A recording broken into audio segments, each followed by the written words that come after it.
সূচকের ওঠানামার মধ্যেই আরও একটি সপ্তাহ পার করল দেশের প্রধান পুঁজিবাজার ঢাকা স্টক এক্সচেঞ্জ। যদিও সপ্তাহ শেষে বাজারে মূলধনের পরিমাণ কমে দাঁড়ায় ৩,৩৯৬ কোটি টাকা। এদিকে চলতি বছরেই শেয়ার বাজারে নতুন বিদেশি বিনিয়োগ আসছে বলে জানালেন ডিএসসি ব্রোকার্স অ্যাসোসিয়েশনের সভাপতি সাইফুল ইসলাম। দেশের প্রধান পুঁজিবাজার ঢাকা স্টক এক্সচেঞ্জে সপ্তাহের প্রথম কার্যদিবসে ৭৬০ কোটি টাকা লেনদেন দিয়ে শুরু হলেও সপ্তাহ শেষে তা কমে দাঁড়ায় ৭০৩ কোটি টাকায়।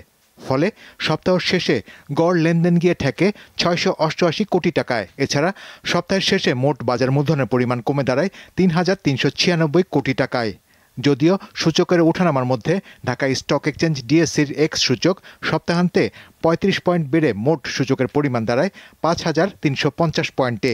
এই সপ্তাহ প্রথম দিকে একটু খারাপ গেছে, কিন্তু পরে যে লাস্টে কয়েকটা দিন খুব ভালো গেছে, খুব ভালো এবং আমাদের জন্য খুব ভালো। এটা বাজার উন্নয়নের জন্য এখানে আপনার যারা বাজার কর্তৃপক্ষ আছে তারা বাজারকে ডেভেলপ করার জন্য প্রত্যেকটা সেক্টরে কাজ করতে হবে। এদিকে ব্রোকারেজ হাউসগুলো বলছে চলতি সপ্তাহে লভ্যাংশ তুলে নেওয়ার চাপও ছিল। সপ্তাহের শুরুতে যে সেলটা স্লাইটলি হায়ার ছিল বাই ভলিউম থেকে, তো আমি আশা করছি যে সেই ধারা থেকে আমরা বেরিয়ে আসছি এবং সপ্তাহের শেষ কার্যদিবসে আমরা দেখতে পাচ্ছি যে বাই ভলিউমটা স্লাইটলি হায়ার দেন সেল। তবে সব মিলিয়ে শেয়ার বাজারের বর্তমান অবস্থাকে ইতিবাচক হিসেবেই দেখছেন বিশ্লেষকরা।